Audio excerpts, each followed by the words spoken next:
Hey, so the second half of section 5, just so that you guys know, I'm only going to add in one piece compared to yesterday.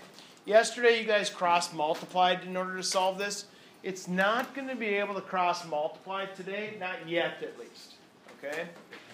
The difference between yesterday's and today's is yesterday's, how many fractions were involved? 2. One on the left, one on the right. It's 2. Today's is going to be very similar. The only difference is I'm going to have 2 fractions on one side, 1 on the other. So you're not going to be able to cross-multiply with these. At least not at the start. Okay? So here's what they're going to have for you, is something like this. It's going to say 5 over x plus 7 over 4 equals 9 over x. Negative 9. Yeah, negative 9. Okay? Now, there's 2 ways of doing this problem. One of them is we can still cross-multiply, but if you want to cross-multiply, you have to add these 2 pieces together first. So like what we did for 7, 4, you got to add those 2 pieces first, then you can cross-multiply. But in my experience, why do all that extra work?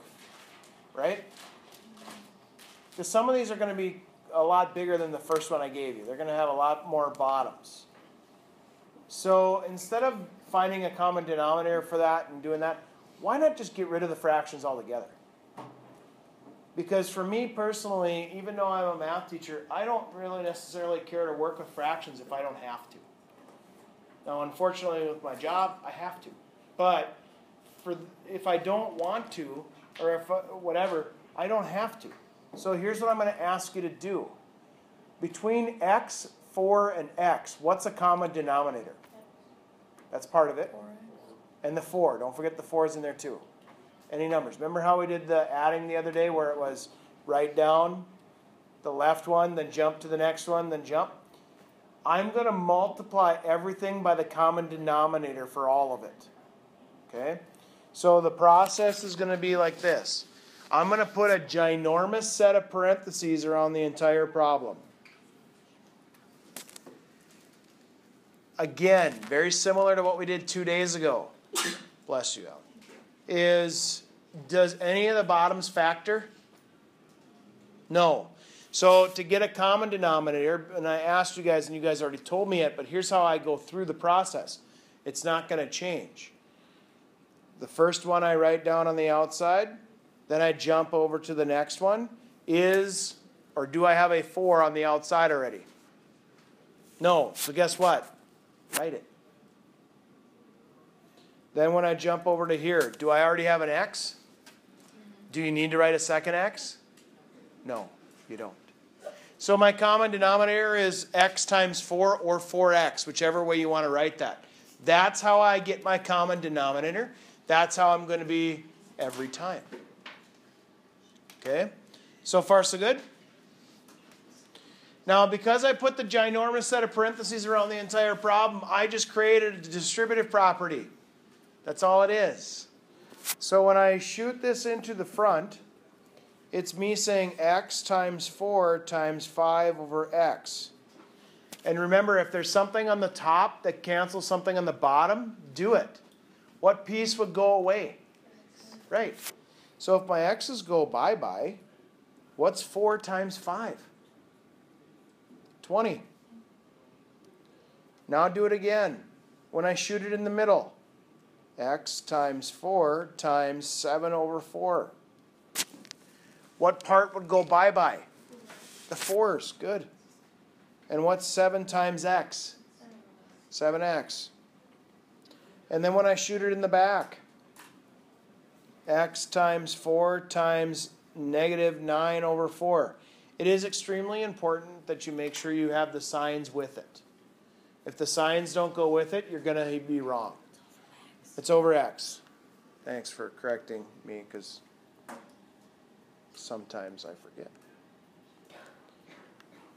So, what part goes bye-bye? X. Cross it out, cross it out. What's 4 times negative 9? Now, look what happened, you guys. I don't have any fractions anymore. Okay? So, here's the alternative. The alternative to doing it the way that I just did this would have been find a common denominator between x and 4, 4x. Multiply this by 4, multiply this by x, add them together, and then cross multiply. And do the same thing. So, why do all that extra work? Was this a lot of extra work, really? No. Okay, so for me, that's how I'm going to treat this. Now, how do I finish? Subtract 20. Okay, hold on. What is negative 36 minus 20? Negative 56. Very good. Divide by 7. Divide by 7. And x equals negative 8. Awesome. Good job. What do you think? This is what you're going to do today. Now, obviously, I'm going to ramp up problems because there's not going to just be a 4 and an x in the bottom. But the process is the same.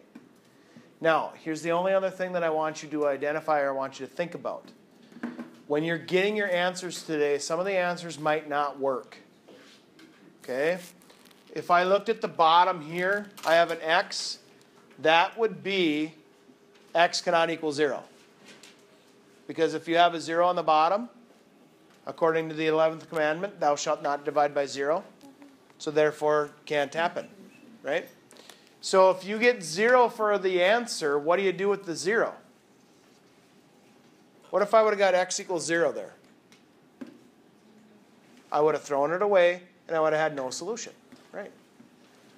And if you get 2 answers, like we did for some... Oh, I erased it already. But when we get 2 answers, like the one I had up here yesterday, one of them might work, one of them might not. Keep the one that works, throw away the bad. Okay? What do you think so far? Good. Now I'm going to ramp it up. Ugh.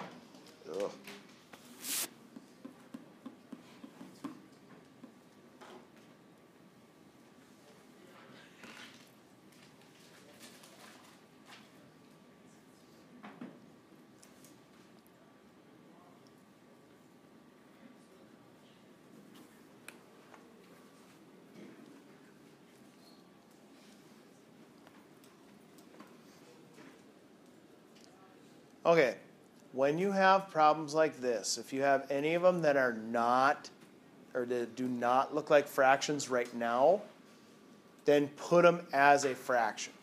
So what piece needs to be put as a fraction? Right. So I put 3 over 1. I just make them all look like fractions to begin with, so that way I can deal with the denominators. Okay? Now, from here, is there any bottom that needs to or can factor? The first one says x plus 1. I can't factor anything out of that. What about x squared minus 1, though? That can factor. What times what gives me x squared? What times what gives me negative 1 but adds it to be nothing? Negative 1 plus 1. Now, one little secret that I'm going to tell you, and I actually told Fifth Hour this the other day, and I forgot to tell you guys this. If you guys ever notice that when a bottom factors for your problems that you guys are going to have, see how this one's here and it's over in the middle too?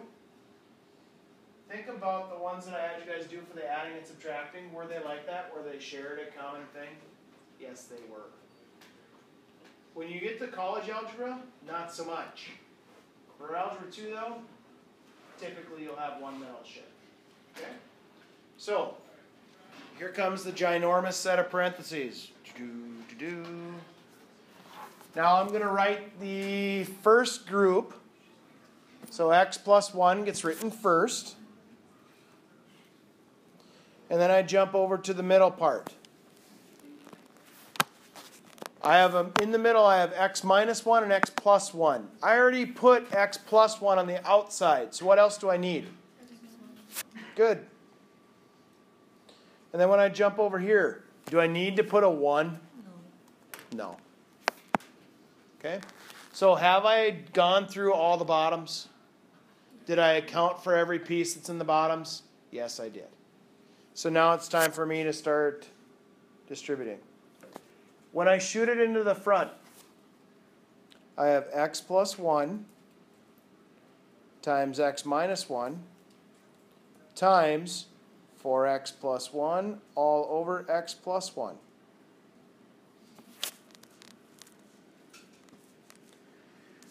What piece matches identically something on the top and the bottom? Right. The x plus 1s go bye-bye. So what do I do with the leftover? I distribute it. Oh, this is more than distribute, isn't it? Not factor, FOIL. Because when you have two terms and two terms, that's FOIL. So what's x times 4x? Good. What's x times 1? What's negative 1 times 4x? And negative 1 times 1. And when I combine like terms there, I have 4x squared minus 3x minus 1. Okay, so far so good? All right, now, time to shoot it in the middle.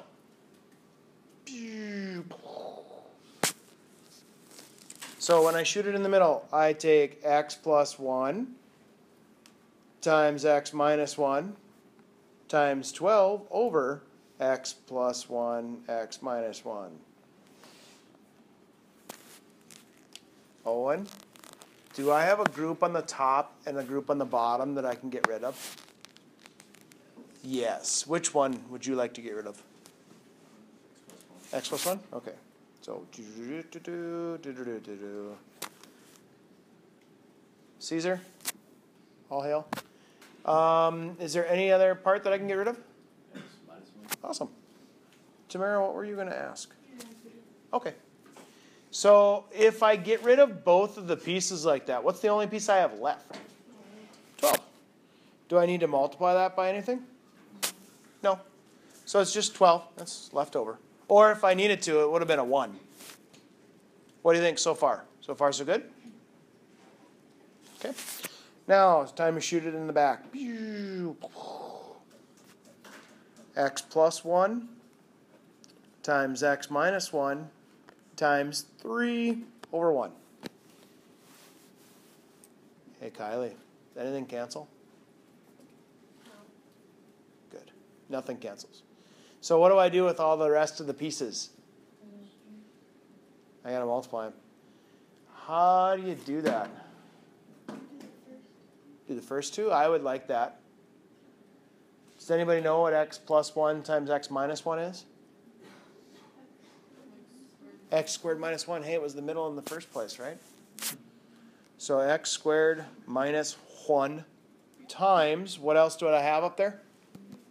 For 3, right? And what do? Nice. So proud. If I combine like terms there, I got 4x squared minus 3x minus 1 on the left here hanging out. And 3x squared had no friends. What's 12 minus 3? 9. Good. Now again, how I got the 9 or how I got the 3, you distribute into each of those pieces. That's how I got the 3. Okay? Now, much like yesterday, towards the end, you are having a quadratic left over, yeah? So what do you do with quadratics? How do you solve them? Quadratic formula is an option. What else is an option? Factor it. But either way, if I do quadratic formula or factoring, doesn't matter. I'm going to have to set it equal to 0. So that means get everything to one side versus the other. What side would you like to move everything to? The left side? Why? Huh? There's less on the right. Okay, there wasn't a wrong answer. I just wanted to know why you wanted to move it that way. Bryce said there's less on the right to move, so I'm going to just move the 2 things instead of 3. All right. Here's my thought process. Knowing that there's a 4x squared on the left and a 3x squared on the right, if I move everything to the left, 4 is bigger than 3. So therefore, I'm going to be positive, right? So if I subtract 3x squared to both sides and minus 9er, I end up with, what's 4 minus 3 again? Good. Minus 3x, had no friends. That's why I came back inside here with your hope, so you had friends. And then what's negative 1 minus 9? Try again.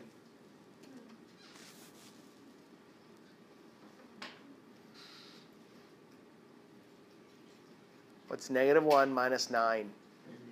Negative 10. Okay? Careful on that one, Tamara. When we got negative 1 and negative 9, remember we go back 1, back 9. Okay? Now, from here, I think the majority of the ones I gave you yesterday, did they factor if we had x squared? Does that seem right? Now, if you're uncomfortable with factoring, which last night, just so that you guys know with my college class, I have students that just cringe when I say the word factor. So they automatically just put it in the quadratic formula because they don't even want to try. Is that okay? Could I put that in the quadratic formula if I didn't really want to try to factor it? Yeah. But it does factor. What times what gives me x squared? What times what gives me negative 10 but adds up to be negative 3?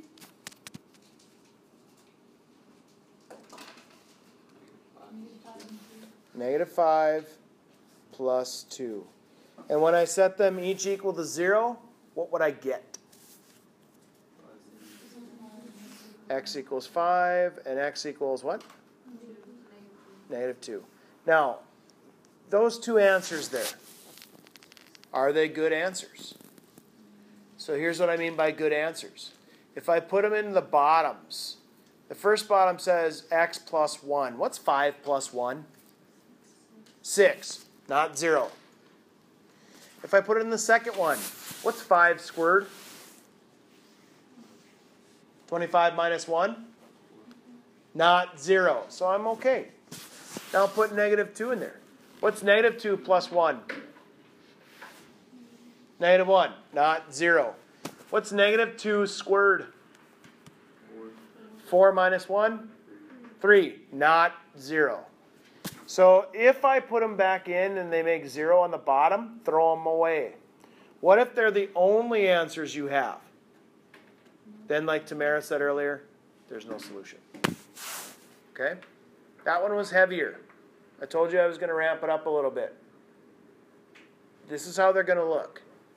Do you want me to do another one? No. Are you sure? Because yesterday you didn't want me to, and then all of a sudden everybody had a question on one of them. Okay? So when I'm looking at what I did with you guys, here's what you guys got. It's on page 396, and it's 20 to 30 evens.